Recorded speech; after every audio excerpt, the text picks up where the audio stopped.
ఓం నమః శివాయ. ఓం నమో నారాయణాయ.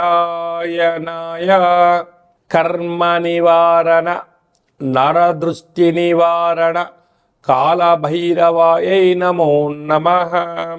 ఓం కాళకాలాయ విద్మహే కాళాతీతాయ ధీమహి తన్నో నరదృష్టి నివారణ కాళభైరవ ప్రచోదయాతు. హరి ఓం. మా ఛానల్కి స్వాగతం. చూస్తున్న వీక్షకులకు, ప్రేక్షకులకు, ప్రియ కాళభైరవ భగవద్బంధులకి స్వాగతం పలుకుతూ, మమ్మల్ని ఎంతగానో ఆదరిస్తూ ఉండబడినటువంటి ప్రియ సోదర సోదరీమణులకు, ఎవరిపైనను గ్రహణం దోషం లేకుండా, గ్రహణం యొక్క శూల ఎవరిపైన పడకుండా అందరికీ ఐశ్వర్యాన్ని, ఆనందాన్ని ప్రసాదించాలని, అలాగనే తెలుగు సంవత్సరానికి వీడుకోలు పలుకుతూ కొత్త తెలుగు సంవత్సరానికి స్వాగతం పలుకుతున్నటువంటి కాల సమయంలో కనుక అందరికీ ఈ సంవత్సరంలో జరిగినటువంటి అద్భుతాలు, ఐశ్వర్యాలు అలా జీవితకాలంలో నిత్యము ఐశ్వర్య ఆనందంగా గడపాలని, సకల అష్ట కష్టాలకు స్వస్తి పలుకుతూ నూతన అధ్యాయ జీవితంలో సువర్ణ అధ్యాయానికి స్వాగతం పలకాలని కోరుకుంటూ, అందరికన్నా ముందుగా శ్రీ పరాభవనామ సంవత్సర పండగ శుభాకాంక్షలు. మనకు 1వ తారీఖు మార్చి నెల 2026 నుండి 15/3/2026 వరకు పుట్టినటువంటి వారందరికీ ముందస్తుగా జన్మదిన శుభాకాంక్షలు. గతంలో వివాహం చేసుకున్న వారికి వివాహ వార్షికోత్సవ శుభాకాంక్షలు. ద్వాదశ రాశుల్లో గ్రహ గమనాలు వీక్షింపచేద్దాం. మిథున రాశిలో దేవగురు బృహస్పతి సంచార స్థితి, సింహరాశిలో కేతు సంచార స్థితి, కుంభరాశిలో చతుర్గ్రహ సంచార స్థితి, రవి, కుజ, బుధ, రాహు సంచార స్థితి, మీనరాశిలో శుక్రుడు మరియు శని సంచార స్థితితో ద్వాదశ రాశుల్లో గ్రహ గమనాలు ఈ విధంగా ఉన్నాయి. మకర రాశి వారికి ఎన్నడూ లేనటువంటి విధంగా ధనావాకు కుటుంబ స్థానంలో చతుర్గ్రహ సంచార స్థితి, అలాగనే గ్రహణకాల సమయంలో వీరికి దోషం ఉన్నది కనుక దోషాన్ని తొలగించుకొని ఐశ్వర్యాన్ని ఎలా పొందాలో ఈ వీడియోలో సవివరంగా సంపూర్ణంగా తెలుసుకుందాం. మకర రాశిలో ఏ నక్షత్రాలు వస్తాయనగా, విశేషంగా ఉత్తరాషాఢ నక్షత్రంలోని 2, 3, 4 పాదాలు, శ్రవణ నక్షత్రంలో 4 పాదాలు, ధనిష్ఠా నక్షత్రంలో 1, 2 పాదాలు కలిపితే మకర రాశి. రాశాధిపతి శని భగవానుడు. వీరికి ధనావాకు కుటుంబ స్థానంలో ఏడాది తర్వాత ఆత్మకారకుడు రవి, రుణరోగ శత్రుకారకుడు కుజుడు, కుజదోషము, బుద్ధికారకుడు బుధుడు, బుధాదిత్య రాజయోగము, అక్కడే వాస్తు నరదృష్టికారకుడు రాహు సంచారం చేయడం వలన స్వల్పమైనటువంటి ధనపరమైన చిక్కులు ఉంటాయి. మౌనంగా, ధ్యానంగా, ఏకాగ్రతగా, సత్ప్రవర్తనగా, సమయపాలన, ఆరోగ్యాన్ని కాపాడుకుంటూ ఉన్నతంగా ఆలోచన చేస్తూ దేవతారాధన చేయడం వలన సకల దోషం తొలగిపోతుందని చెప్పి గమనించాలి. తృతీయంలో శుక్ర భగవానుడు మరియు శని సంచార స్థితి ఉండడం వలన తల్లిదండ్రుల నుంచి, తాత ముత్తాతల నుంచి రావాల్సిన స్థిర చరాస్తులు, ధనము, ఉన్నతమైనటువంటి బంధుప్రీతి, బంధువులలో, మిత్రులలో, స్నేహితులలో మీకు ఎనలేనటువంటి రాజగౌరవాలు కూడా పొందబోతున్నారు.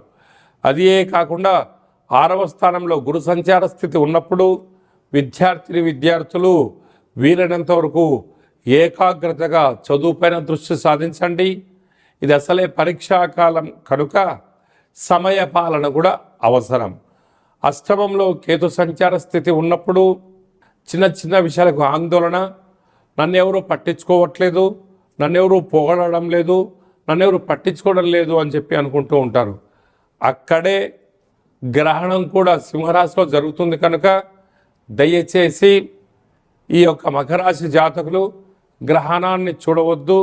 గ్రహణకాల సమయంలో సంచారం పనికిరాదు, భోజనం పనికిరాదు, పట్టు స్థానము, విడుపు స్థానము, గ్రహణ తదనంతరము రుద్రాభిషేకము, దానములు చేయడం వలన దోషము తొలగి ఐశ్వర్యం కలుగుతుందని చెప్పి గమనించాలి.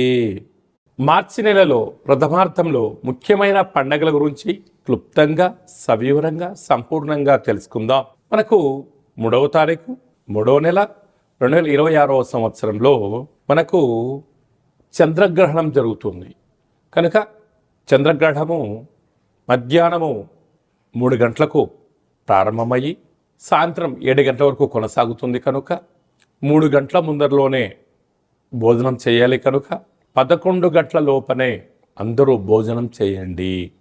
గ్రహణ కాల సమయంలో వీలైనంత వరకు తినడం, వాదించడం, కోపతాపాలకు అవకాశం ఇవ్వకుండా మౌనం, ధ్యానం, ఏకాగ్రత, సత్ప్రవర్తనగా ఉండగలిగినట్లయితే గ్రహణ దోషం తొలగి రాబోయే వచ్చేటువంటి గ్రహణం వరకు ఎలాంటి ఆటంకాలు ఉండవని చెప్పి గమనించాలి.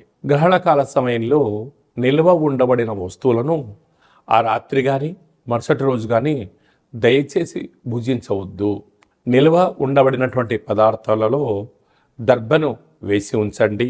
సకలమైనటువంటి గ్రహణ కాల సమయంలో మంత్ర సాధన ఏదైతే చేస్తామో అద్భుతమైన ఫలితాన్ని, ఐశ్వర్యాన్ని కలిగిస్తుందని చెప్పి గమనించగలగాలి.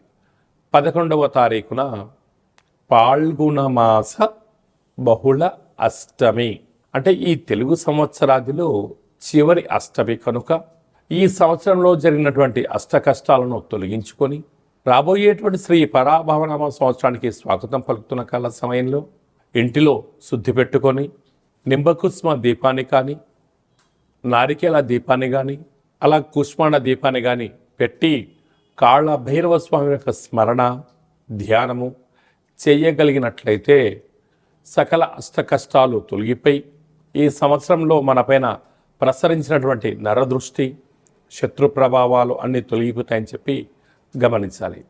అలా కుదరలేనటువంటి వారు ఈ కింది నంబర్ సంప్రదించినట్లయితే మన యొక్క దేవాలయంలో నిత్యము కాళ్ళభైరవ హోమ కార్యక్రమాలను ఆచరింపచేయడం జరుగుతుంది కనుక అందరికీ వీడియో కాల్ ద్వారా చూపించి మీ గోత్రనామములతో కాళ్ళభైరవ పూజ, హోమ కార్యక్రమం చేయించి ప్రసాదంను మీకు పంపించడం జరుగుతుందని చెప్పి కూడా గమనించాలి. అలాగనే మీ వ్యక్తిగత జాతకం తెలుసుకోవాలనుకుంటున్నారా? మీ పేరు, పుట్టినటువంటి తేదీ, నెల, సంవత్సరం, పుట్టిన సమయాన్ని వ్రాసి మీరు పంపించగలిగినట్లయితే 100 సంవత్సరముల జాతకాన్ని సవివరంగా, సంపూర్ణంగా వ్రాసి మీకు వాట్సాప్ ద్వారా పంపించి మీరు పుట్టినప్పుడు గ్రహ గమనాలు ఎలా ఉన్నాయి, ప్రస్తుతం ఎలా ఉంటున్నాయి, రాబోయే కాలంలో ఎలా ఉండబోతున్నాయో సవివరంగా, సంపూర్ణంగా తెలియజేయడం జరుగుతుందని చెప్పి గమనించాలి. చాలామందికి పుట్టినటువంటి కాల సమయంలో డేటా బర్త్లో లేనటువంటి వారికి మీ పేరు యొక్క మొదటి అక్షరాన్ని అనుసరిస్తూ రాశిని తెలియచేస్తూ రాశి యొక్క స్థితిగతులను వివరిస్తూ రమణ శాస్త్రం ద్వారా అనగా గవళ ద్వారా భూత, భవిష్యత్, వర్తమానాన్ని తెలియచేయడం జరుగుతుంది. రమణ శాస్త్రం ద్వారా కాళభైరవ ఉపాసన చేత సంపూర్ణమైనటువంటి విషయ పరిజ్ఞానం చేత మనము జీవితాన్ని తెలుసుకుందాం.